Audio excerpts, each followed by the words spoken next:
Okay, have you ever had this happen? You're trying to clean something, maybe something delicate, right? And the cotton swab you're using just falls apart. Oh, yeah.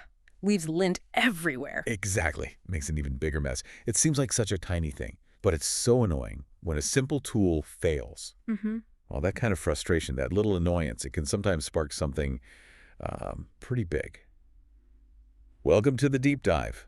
We dig through the stories, find the important bits, and bring you the stuff that really makes you think. Today we're looking at Glob Mops. And this isn't just about, a cleaning tool. No, it's much more than that. It's about how this brand went from literally a garage project, solving one very specific problem for a niche group, Right. to basically changing the whole game in that industry. Think about that journey from hand-packed jars to being on shelves in Walmart and Amazon. It's quite the trajectory, built on cleverness and really getting their audience. So to really understand what makes Glob Mop special, we have to talk about the specific problem they tackled. Our sources point us to this high-temperature situation in the cannabis world, specifically dabbing. Right. Dabbing involves consuming cannabis concentrates, often with a device called a dab rig. And the key part here is heating up a surface, usually quartz, really hot. Then you apply the concentrate. And that's where the trouble started, wasn't it? Exactly. Because your standard cotton swabs, the Q-tips everyone has, Yeah. they just couldn't handle it. Not at all. People would try to clean that hot quartz piece after using it, Mm-hmm. and the swabs would just shred, fall apart, leave lint behind. Imagine cleaning something hot and sticky with a tool that disintegrates.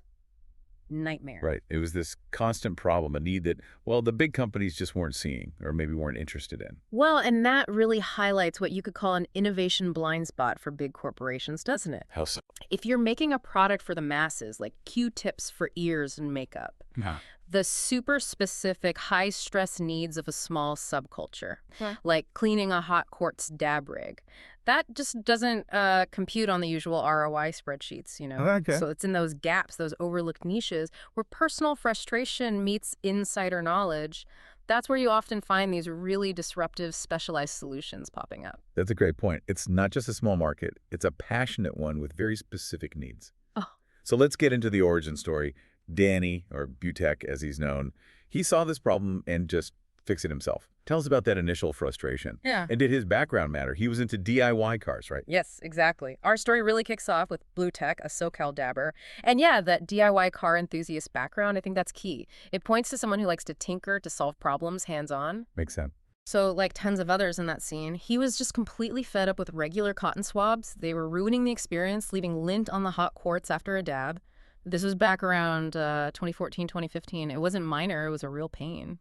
And like any good DIYer, if the tool's no good... You make a better one. Right. Yeah. So he literally took matters into his own hands. He did. Started shaving down wood sticks, wrapping them really tightly with dense cotton. He was crafting something sharper, tougher, built specifically for cleaning that hot, sticky quartz. Oh. That was it. The very first Glob Mop, born in a garage. It's kind of wild to picture, isn't it? Yeah. Being so annoyed by a Q-tip that you invented its replacement in your garage. It really just hammers home the power of user-led innovation, Yeah. Especially when you have these specialized communities with unique needs that just aren't met. Generic stuff fails. Buitech's direct approach, that hands-on solution, it shows that really knowing the problem and just deciding to act can create something incredibly effective, way faster than traditional R&D sometimes. He basically prototyped his way past what the big guys missed. Absolutely. Knowing the pain point intimately, that's often the secret sauce. And once he had that first version, how did people react? Oh, the response was immediate and really positive. So Buitech's got this garage prototype. Word starts spreading among the sesh heads, right? These are the engaged dabbers who felt his pain. Exactly. And they loved it right away. They saw it wasn't just a tiny bit better, it was a huge leap. Yeah, the feedback was basically no lint, no mess, just clean hits. That became like the unofficial motto early on. Perfect. And he started selling them how? Launched initially on Instagram. He was personally packing the jars himself as demand just started taking off. Wow, direct connection. Totally. Yeah. Super smart. It let him talk directly to users, get feedback, build this really loyal base from the ground up. But the real genius move, the thing that made Glob Mops iconic, was that design, wasn't it? Oh, absolutely. The dual tip. Let's talk about that. One end pointed. Yep. Specifically for getting into those tight corners and tricky spots inside the rig. And the other end rounded. For the broader swipes, cleaning the main surfaces quickly. It wasn't just for looks then. It was pure function. Pure function. A real solution for real sesh problems, as they put it. It made cleaning way faster, way more effective for dabbers. So by 2015, things are really moving. He forms Glob Mops LLC, officially. Still based in California, Buitech running the show. And they didn't stop there. They brought out the XL 2.0 swab pretty quickly. Right, the next evolution. Which had what, denser cotton? Denser cotton, a stronger bamboo core instead of wood or plastic, and even sharper tips. So directly competing with Q-tips, hitting all their weak spots. Explicitly, addressing every single complaint people had. It's amazing, isn't it, how that simple dual-tip design became so indispensable for users. From an industry standpoint, that design is just a masterclass in capturing a niche market. Yeah. Because they understood the tiny details of how people were actually using the product, they made something that didn't just work okay, it worked perfectly for that specific job. Way better than the generic option. Right. That dual tip wasn't marketing fluff. It directly solved specific cleaning challenges, turned a basic swab into a specialized tool. And to your point about being indispensable, by nailing the solution so perfectly, users didn't just like it, they felt they needed it.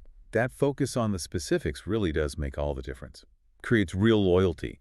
People don't just use it, they rely on it, they tell others about it. Exactly. Which leads perfectly into how they use that loyalty, that connection, to build something even bigger. Yeah. Glob Mops didn't just have a product, they really tapped into the community, built a whole movement. How'd they do that? It was really organic growth, fueled by genuine engagement. Think viral memes within the community. Giveaways, these sesh reels, short videos of people dabbing and cleaning with the mops, stuff that really clicked with their audience. So they were showing up where their users were. Everywhere. Key industry events like Champus trade shows, those are big B2B events for smoke shops and related industries. Also, glass drop streams, online events where high-end glass art like dab rigs are sold. Being there cemented them as a dabber essential.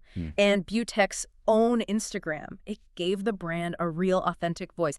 That direct line was crucial. But it kept innovating too, right? Didn't just stick with the original. Oh, constantly. They totally embraced iteration, expanding the whole product line based on what users needed next. Like what? Well, they saw people wanted to take them on the go, so boom. Travel packs, 30 swabs in a case, perfect for on-the-go sessions.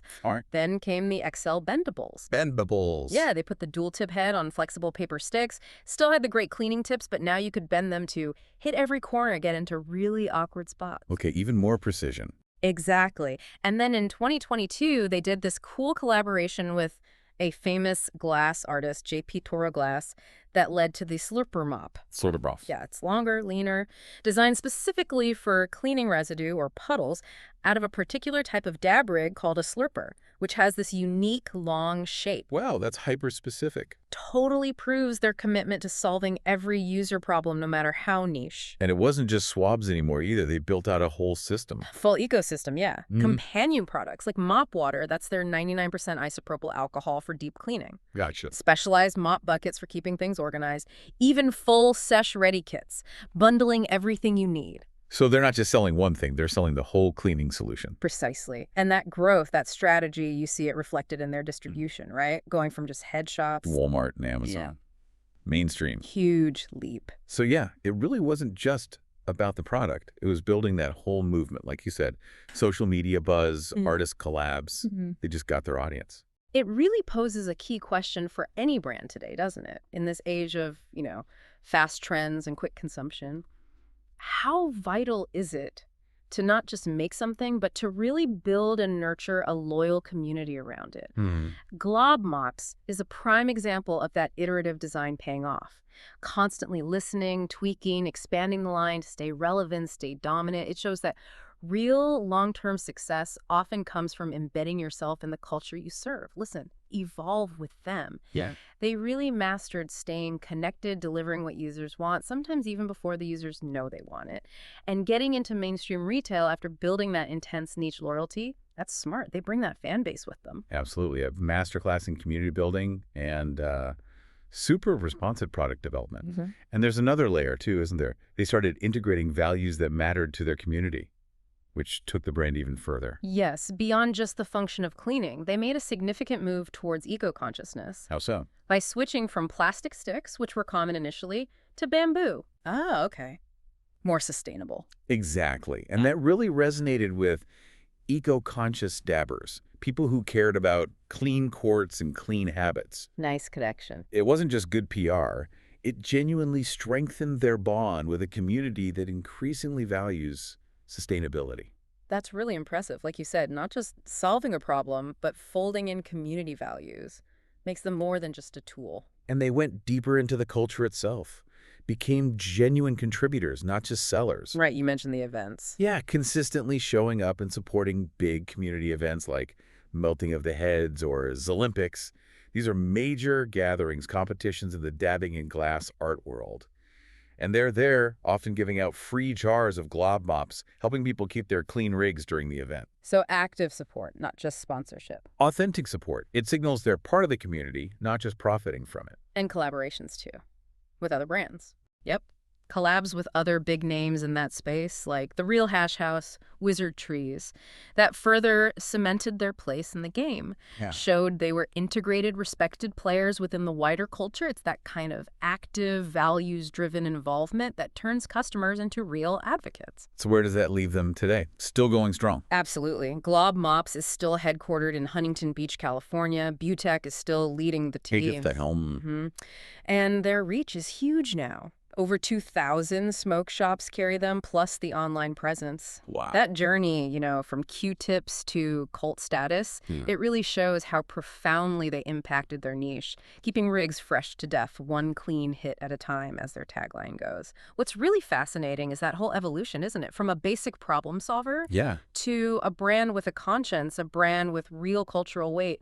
It proves that if you genuinely engage with your community, if you commit to shared values like sustainability, you can build this incredibly durable loyalty and market presence.